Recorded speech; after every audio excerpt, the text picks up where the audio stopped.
Hey,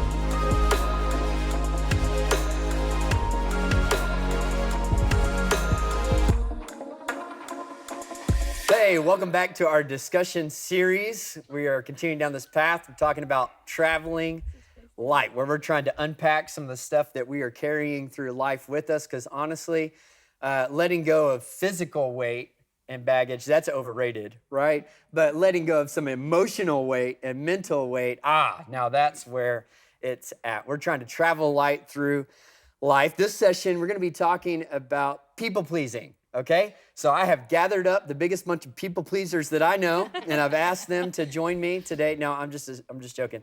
Do have a bunch of great sea lifers here joining us for this discussion, and then on this very couch, I am joined by the doctor himself, a personal friend of many of ours on staff, and also, man, just such an expert in all things therapy, counseling, mental health. And so, Dr. Tyler Skidmore, thanks for joining us today. Are you saying it to please me or because, okay. You're on to me. You're on to me. So, Tyler, in case you don't know, he's been in therapy, you've been a therapist. Been in therapy Yes, and a that's therapist, yes, for 10 years. For 10 years. Yeah. And clinical director at the Vail Counseling Center here in Sunnyvale. Yeah. So thanks for giving us your time and your expertise today. So before we jump in here, I'm just curious, how many of you would classify yourself as a people pleaser? Show of hands, anybody? Okay, so we've got several here. How about, okay, now raise your hands if you're sitting next to someone you would classify as a people pleaser, okay? Yeah, getting a little more honest there. No, I think it's awesome. Honestly, I wasn't expecting that many people to raise their hands with the first question for how many of you identify as a people pleaser. I think that's awesome, though, that you would be able to take an honest look at yourself and kind of take a step back and say, yeah, that would probably be true of me. Let's kind of get the discussion going. Why did you raise your hand? What is it about you that brings you to the point that you would even classify yourself as that? Well, unfortunately, it's kind of always at the forefront of my mind. Even right now, as I'm talking, I'm wondering what they're thinking about me while I'm talking. So it's something that as I'm getting older, I'm aware of it, and I'm trying to let it go and just be myself. I raised my hand because most of the time, I guess I can say for me, it's you have this need to feel loved. Yeah. And so you get that from helping other people. So it's like, oh, if I can help you, I know that means that you love me and you care about me. And even if you don't, you know, regardless that I love you or I care about you. Deep down, there's this idea that me, Alexis, by myself isn't good enough to be like accepted and loved. But if I do this for you, then you'll like me, then you'll be grateful, and maybe you'll even need me, right? Yeah. The interesting thing to me about this people-pleasing portion is probably of all the different subject matters we're going to be discussing in this series, this is probably the term, the classification that gets thrown around the most by like armchair therapists. Right. You know, like oftentimes we diagnose the people in our people pleaser. You know, you're doing the people-pleasing thing, you know. Yeah. Or we say that about, I'm just a pleaser, you know, we say that sort of thing. But I think sometimes when we're so comfortable with the term ourselves, we may lose a little bit of what it means. I'm curious to just get your perspective. Yeah. How would a therapist classify people pleasing? Yeah, so it's really an emotional issue, and it's really a self-esteem issue. You're trying to please for the emotional kind of stamina in the room. We're wanting positive emotions, right? I'm going to do this for you. That's why our mindset is always set on what can I do for this person? What do they need? How can I meet their need? And what we're always doing is, how am I getting my needs met? Because we are always trying to get our needs met. All right, wait, so you're saying that people pleasing, that external, like on the surface, it looks like you are serving the needs of the other, but really it's a need that you're meeting for yourself. Yes. That's interesting. Talk about that for a second. So all of us, 95% of the time, we are selfishly meeting our needs. If you went and served for a week and completely just served everyone, that's you meeting your needs. Yeah, that's really interesting, just the different way that God has wired us along with how we've coped with the circumstances, I guess, in our upbringing that contribute to the person that we are and how we get our needs met. And our identity, yeah. Hey, I thought this would be fun. I found a little article online from Psychology Today. Okay, it's not like Cosmo or anything.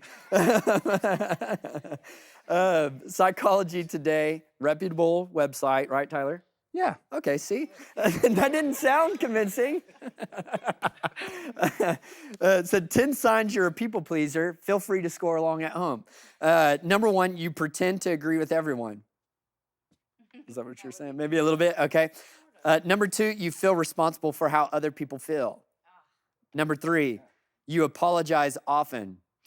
Number 4, you feel burdened by things you have to do. Number 5, you can't say no. Number 6, you feel uncomfortable if someone is angry at you. Number 7, you act like the people around you. Number 8, you need praise to feel good. Number 9, you go to great lengths to avoid conflict. And number 10, you don't admit when your feelings are hurt. How many of you would say that you resonated with at least one of those statements? And I would raise my hand. I definitely resonated with multiple of those. So we've already had a couple of people share. Anybody else, would you be willing to open up about what people pleasing looks like in your life? For me, it was, I know you're going to love this. For me, It's about to get good. people pleasing was something that was just, I never even knew anything about until I went through regeneration and started hearing people talk about it like, well, yeah, what does that even mean, But looking back now, I was probably the biggest people pleaser ever. And I used it to manipulate, to get my way. Like you said, it's a way of getting your own feelings taken care of. And it got so deep that it became like I was making choices because I thought about what everybody else felt or what they wanted to do or, a fear of man, more or less. I was making choices that were uh, maybe benefit others, benefit me as well, and they were totally away from what God's word said to do. And, um, it's just a horrible thing. And now I look at it, it's like I had more fear of man than I had fear of God and respect for God's word and what he wanted, what he would want for me to do. I was making choices that were going to please everybody else, please myself, and then, of course, that leads to a separation from God. So I'm curious as to, were you always aware that you had that people-pleasing thing inside of you, or was there like a light bulb moment, or did anything happen that opened your eyes to that, or what? Well, yeah, definitely. My wife came along and she helped me see a lot about myself. But after what I put her through and the things that we did or that I did that brought some light to my darkness, we went through regeneration, and I started to learn from other people to hear what they were going through and what those words really meant. Instead of, I was hating on those people more or less, just looking down on them What do because you I'd mean? be. You were hating on who? I was saying, well, you and no, I'm just kidding. No, just people that like I always put myself above other people, and I was prideful, arrogant, selfish, and totally clueless that I was all those things. Going through regeneration helped me to see that, man, I was just a selfish, arrogant person that was sick, and I needed help. Wow. And through the church, through you guys, and regeneration, I was able to really learn what that meant, what it's all about. I mean, it was kind of obvious when I first met him what a people pleaser he was. Or he has a servant's heart though. Like that's also a strength of his. And so I don't know. It's just been awesome to see the change, I guess. Man, with so everything that's happened. what a great thing to say. I mean, so much hope there. Been awesome to see the change that has happened. There's a lot in that statement. That change and growth can happen. I think that's true for every issue we're talking about, and evidence here from Wayne's life of how he's changed in the area of people pleasing. Something else you said there that I want to throw it back to Tyler on here is you said that he naturally has a servant heart. And so that's the interesting thing to me, because a lot of times with people that we consider to be people pleasers, they're like the sweetest, most kind-hearted people on the planet. And we know that being a servant, being selfless, is actually a biblical commandment, but it's a fine line between being Christ-like and being a people pleaser. And so, Tyler, can you help us to kind of try to figure out exactly where that fine line is between Christ-like and people pleaser? Yeah. So, very few things are black and white. We're all struggling with a lot of the gray. And so when we look at people pleasing, it's all going to come down to our motives. So you even have Christ in Matthew 5 saying, hey, if you want to go pray, don't do it out there on the corner making a big scene. Go into your closet and talk to our Father there, right? Because we're still going to be doing this, but it's based on the motive. So the same thing, for somebody that's a severe people pleaser, to go and to serve and to never get their needs met, or to say, I'm going to go and do this and I don't want anything in return, it's just for me to serve, that's a different thing, right? If we're serving people in one way and we know that this is just to serve and that here's why I'm doing this, this is a part of my worship, this is a part of me denying the need I have for my identity to be this, to be needed, to be loved, and I'm just going to serve. Whereas on the other side, once again, if we're going and we're doing something and we do that thing where, somebody gives us something and we go, oh, thank you very much. And they're just kind of looking at us like, are you going to tell me any more? I'm like, and you're a wonderful human being. Like, I don't, right? When we find ourselves needing to that's when we realize that we're really struggling with an emotional issue of I'm not very confident of who I am. My self-esteem is really hurting right now, and I need somebody else to validate me because I'm not getting it from above and I'm not getting it from within. Yeah. I looked up people pleasing in the Bible just to see if that word would pop up, and I found it in two different verses that they both basically say the same exact thing. It's basically the same exact verse written in two different places. Colossians 3:22, bondservants, obey in everything those who are your earthly masters, not by way of eye service as people pleasers, but with sincerity of heart, fearing the Lord. Meaning, what that little verse seems to be saying is that maybe one of the ways you could tell if it's Christ-likeness or people-pleasing is it done with sincerity of heart? Which goes back to what you're saying is, what's the motives behind this? Yeah. Like, is it truly, and this is, and it's so hard, it's a gray area. When you're serving, is it really because you're putting their needs above yours? Or is it that your needs are above everybody else's, and the way that you're going to get your needs met is by serving the needs of others? So Tyler, can you tell us, so when is it that people-pleasing goes bad? Okay. When is it harmful? When is it not healthy? Okay. So I guess an illustration that comes to mind, if we think about it like currency, if we think about it like with money, right? Everything, like when we do something, it takes something out of us, right? And so if we're constantly giving, if we have $100 and we're just going around giving away money, that's an amazing thing, right? Giving away money is great.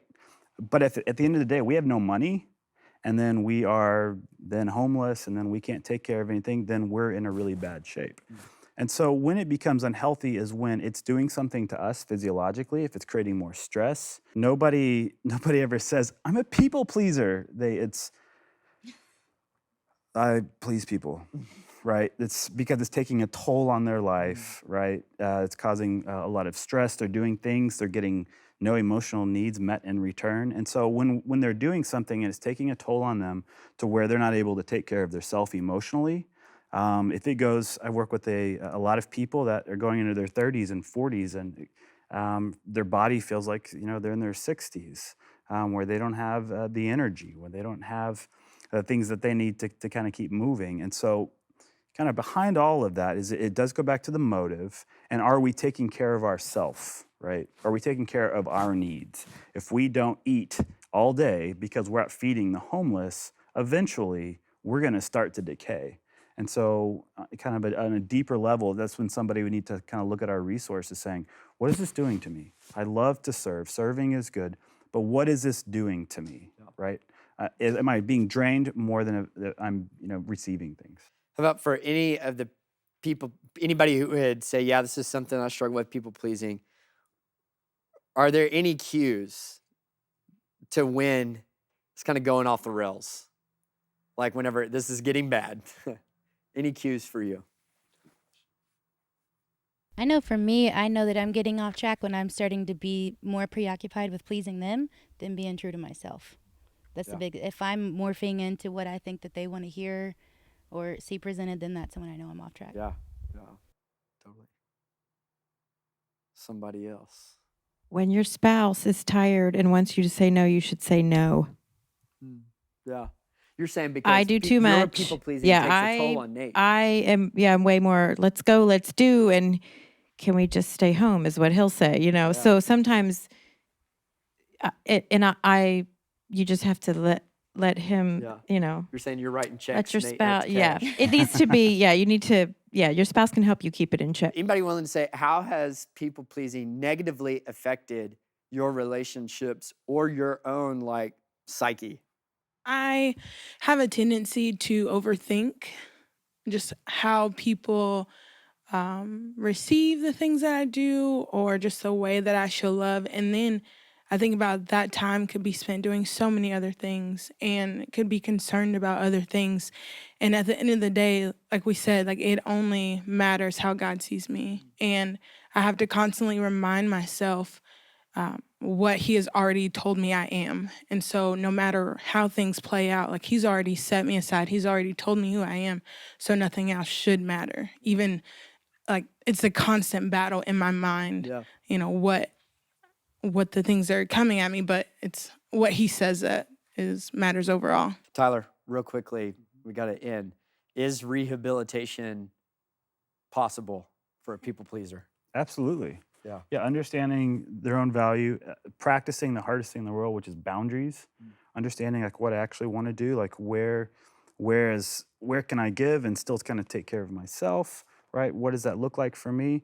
It's something that a lot of times is taught, and so it's something that we have to rehab. It's not going to be, it will never be a thing where it's like, you know what, that was a great YouTube video on people pleasing, like done. Right? It's something that we have to practice, like the same way with our sanctification. We're always practicing something.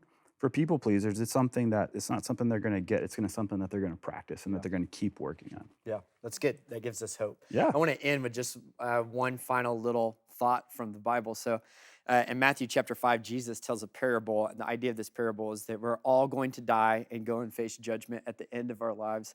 And at that judgment, we are going to be judged for everything we did with our life and how we stewarded just all the opportunities and resources that God has given us. And Jesus telling the parable, he speaks to one of the people in the parable and he says, you know, you've done a great job. He says, well done, good and faithful servant. That phrase that's become so popular for us as Christians because it's really like what we're all striving afterwards to hear God say that about us. Well done, good and faithful servant. And I'm not really a people pleaser, but I'm just trying to put myself in the shoes of a people pleaser because isn't that really what you're after? You know, you're after that ultimate affirmation in your soul of you've done a good job. Like I've seen you, you're doing it right. You've done it well. I'm proud of you. And man, I just think that maybe for all of us, if we could live with that perspective of, hey, it's not bad to be living our lives for affirmation and approval. It's just where you getting it from. And so like live it in such a way to get that ultimate well done, good and faithful servant. Not from your spouse, not from your friends, not from your parents. I mean, come on, isn't that so elusive? And that can be taken away from you at any moment. But live for it from God to at the end of your life hear him say, well done, good and faithful servant. That's the well done you want to live your life for. So we got to end now. Time is short. I hope you've been encouraged by our discussion. And the whole idea of this is that you press stop on the video and then you go and you answer the same questions that we've answered. And so this is your time to do it now. We'll see you back next week.